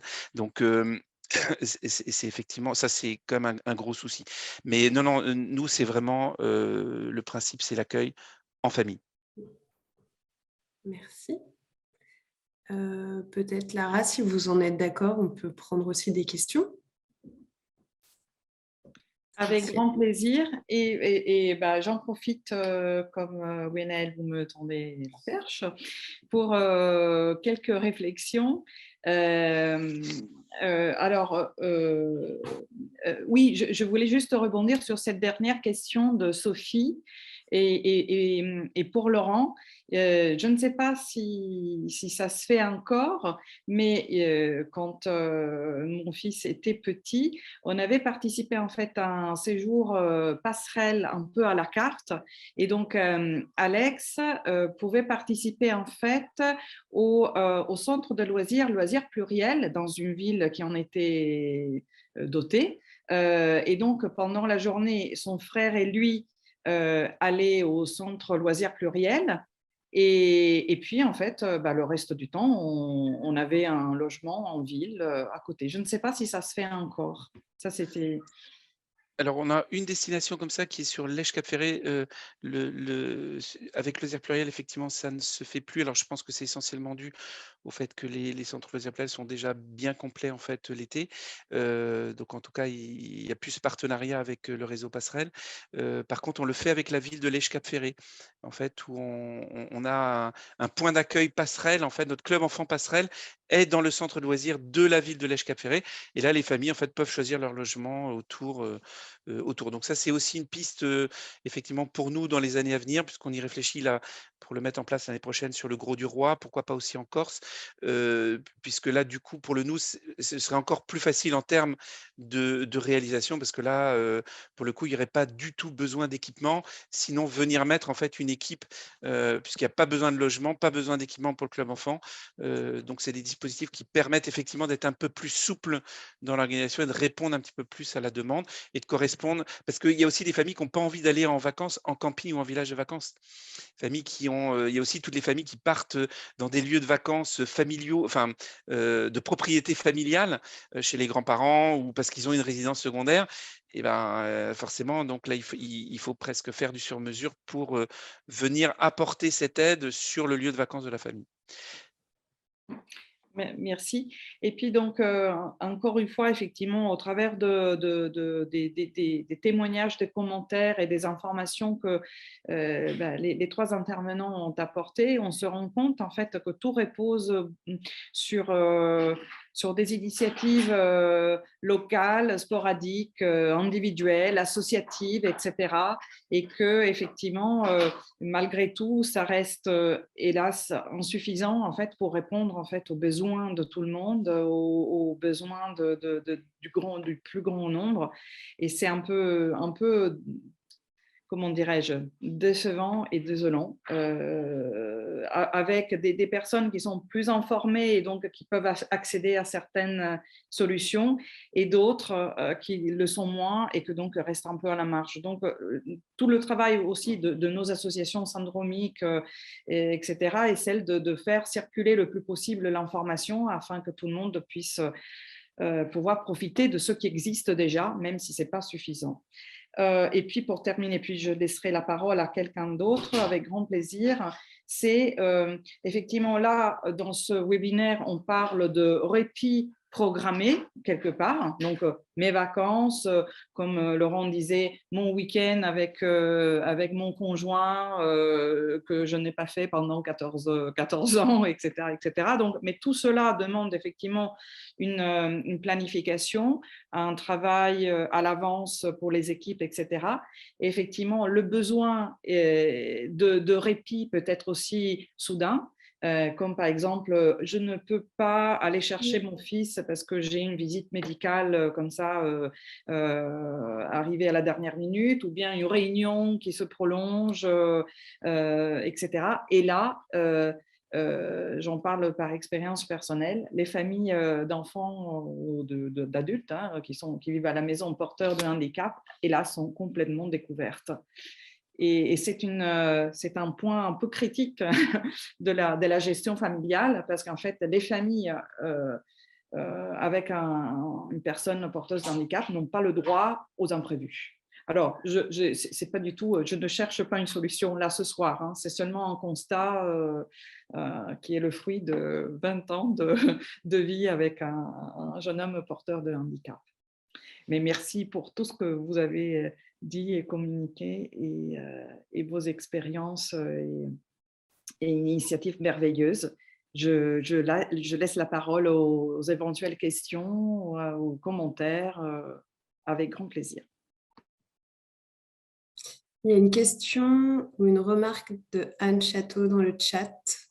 Tout à fait d'accord avec Lara, beaucoup de personnes n'ont pas les moyens en tout genre d'avoir accès à ces possibilités et les vacances sont réduites considérablement quand on a un enfant ou un adulte handicapé. D'où l'importance des assos de famille et autres associations. Et aussi, comment M. Thomas l'a évoqué, faire remonter aussi toutes les revendications de la part des associations nationales auprès des instances et des pouvoirs publics. Je voudrais juste, si c'est possible, s'il n'y a pas de questions, hein, je ne vais pas prendre la parole à une famille. Je n'ai pas évoqué quelque quelque chose qui me tient à cœur, c'est que on essaye d'organiser au mieux, en fait, le séjour et l'accompagnement de l'enfant dans tous ses aspects, de rassurer les parents, de beaucoup échanger, d'avoir le meilleur professionnel possible, les meilleures activités, etc. Notre objectif derrière tout ça, qui va au-delà de même un super accompagnement de l'enfant en situation de handicap, c'est le répit de leurs parents. Parce qu'en fait, on le voit, il y a une gradation aussi chez les personnes qui viennent chez nous. Il y a beaucoup de personnes qui viennent un premier séjour pour voir de nuit et qui ensuite viennent plus longtemps. Mais il y a aussi ce qu'on voit, c'est qu'il y a les personnes qui ont besoin en fait de prendre confiance pour pouvoir peu à peu s'occuper d'eux. Et donc ça, je tenais à le dire parce que quand je parle des activités adaptées ou du guide bien-être, moi, ce qui m'importe aussi, c'est que papa, maman va pouvoir s'octroyer une séance de sophrologie, une marche, un resto, une rando, un massage, un soin esthétique, et tout ça, c'est possible aussi sur place. Alors, soit directement dans le gîte, si voilà, le planning le permet, soit dans la salle où je suis actuellement, qui est une salle Snozelen, soit à côté en salle polyvalente, mais en tout cas, nous, ce qu'on essaye toujours de travailler, et je sais qu'il y a beaucoup de cheminement derrière tout ça, c'est de s'octroyer du temps pour soi. Et pas que pour son enfant, parce que souvent quand on organise les séjours, bon, on voit souvent des parents interloqués quand on leur déroule la liste sur toutes les activités qui existent pour leur enfant, et quand on leur dit « et vous ?» je sais pas, est-ce que par exemple, effectivement, alors on essaye de mettre des bénévoles pour garder les fratries le soir, en plus de relayeuses, 1 ou 2 soirs par semaine, comme le fait Réseau Passerelle, pour que les parents puissent se faire un resto à 2. Et on s'aperçoit que les parents, si on ne leur propose pas, ils n'y pensent pas forcément. Donc déjà de le proposer, il y a aussi une déculpabilisation et d'entrevoir la possibilité que ce soit possible sans qu'on en ait sans qu'on y ait pensé forcément tout seul, voilà, c'est assez important parce que évidemment on est entre parents, évidemment on pense aux vacances de nos enfants, à ce qu'ils soient très bien accompagnés, mais nous aussi, ce qui nous a motivés pour faire ce projet, c'est d'essayer de créer dans notre quotidien une espèce de fenêtre de projet qui soit autre chose qu'une hospitalisation, autre chose qu'un dossier à rendre à telle date, autre chose que des choses pour la fratrie, par exemple. Un projet de couple, un projet de vacances, un projet un peu de normalité, de se dire, bah voilà, moi pendant ces vacances, je vais prendre du temps avec mon mari, ma femme, et on va pouvoir faire ça ensemble, rien que tous les deux. Et voilà, j'en parle aussi parce que c'est toujours un sujet qui vient après, mais moi, c'est vraiment un sujet que j'érige en priorité dans le projet des bobos à la ferme. C'est quand je vois les parents qui me disent qu'ils ont réussi en fait à se prendre du temps seul ou à deux. Voilà, seul aussi, parce que à un moment donné, moi j'ai des parents qui me disent mon objectif c'est juste de réussir à lire un livre seul sous un arbre pendant 2 heures. Quoi. Donc voilà, c'est chacun sa gradation d'objectifs de vacances, mais en tout cas, c'est important, je pense. Merci. Alors, si je me fais le relais du chat, il y a Anne qui nous dit que le webinaire est très intéressant et toujours approfondir un aspect, c'est celui des vacances ou répit pour les adultes handicapés quand les familles vieillissent, les aidants. Ça, c'est vrai que c'est un sujet, on l'a évoqué et dans d'autres séances, c'est une problématique qui revient de plus en plus. Juliette qui doit nous quitter et qui les remercie pour ce webinaire très riche et intéressant. Je peux me permettre juste pour rebondir sur ce que vous disiez, Lara, tout à l'heure. Effectivement, tout ce qui est présenté là, en fait, finalement, depuis 50 ans, mais je pense que depuis les débuts de l'humanité, la solidarité, l'aide aux autres est toujours le fruit de l'investissement des personnes. Et en fait, je pense que c'est plutôt une bonne chose parce que c'est vrai que quand on regarde, enfin, je pense aussi au Café Joyeux, enfin bon, en fait, on a eu, en fait, ça fourmille quand même bah, on parlait de l'habitat inclusif, ça fourmille d'établissements et nous, on est héritiers. En fait, si on dit que les choses ont bougé en 40 ou 50 ans, c'est parce que des hommes et des femmes, des parents, se sont levés, se sont mobilisés. Alors pas seulement des parents, il y a eu aussi des congrégations religieuses, il y a eu enfin, voilà, donc il y a eu tout un tas de gens qui se sont investis. Le rôle de l'État, c'est, de ne pas étouffer les initiatives. En fait, c'est de favoriser, d'encourager, de soulager les initiatives. Vous disiez tout à l'heure, Gwenaël à Élodie, mais quel travail de coordination. Bon, le problème, c'est que ce modèle économique-là, comment il vit? C'est-à-dire quand vous passez ce temps-là à faire du sur-mesure, comment il vit? Et ça, c'est le rôle de l'État. Et quand je vois effectivement sur les réactions là, dans la discussion sur les limites en termes de place, enfin bon, etc. Le problème, c'est que tant on aura beau faire des conférences, des plateformes, des livres sur le répit, tant qu'on ne l'aura pas financé, on n'avancera pas. Et moi, j'ai fait une multiplication toute bête et rien que sur les familles bénéficiaires de l'AEH. Donc, elles sont 290 000 en France, hein. Donc, ce qui en fait n'est pas beaucoup quand on le rapporte aux 11 millions d'aidants. Mais dans une étude qu'on avait fait après le confinement, on demandait aux familles, en fait, si vous deviez estimer votre besoin en termes de solutions de répit en volume d'heures, ce serait quoi? Et la réponse moyenne, c'est 5 heures par semaine. Ce qui n'est pas beaucoup, les gens réclament pas beaucoup, hein. Donc c'est peu. Mais si je fais 5 heures par semaine, par 52 semaines, multiplié par 30 heures d'intervention et multiplié par 290 000 familles en France, on est à 2,5 milliards. Et ça, les 2,5 milliards aujourd'hui, je pense que soit on les a pas, soit l'État n'est pas prêt à les mettre sur la table. Et c'est là en fait où on est embêté dès qu'on s'adresse en fait aux familles et parce que c'est embêtant de tenir un discours public et politique d'empathie en direction des aidants et en dire qu'on va se tracasser, enfin trouver des solutions de répit, quand en face, en fait, on sait qu'on n'a pas les financements pour financer le répit. Et effectivement, l'une des solutions est plutôt de financer des plateformes où là, on va peut-être en avoir pour 12, enfin, 100, peut-être 15-20 millions d'euros, en fait, d'organiser des plateformes de répit. Mais les plateformes de répit ne vont pas résoudre, en fait, le financement de temps de répit pour les familles.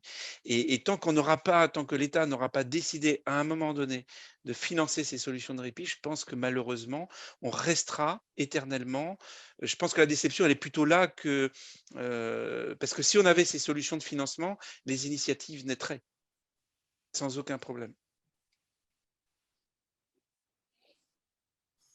Est-ce qu'on ne pourrait pas imaginer aussi une sorte d'expérimentation où en fait on finance le parent aidant directement?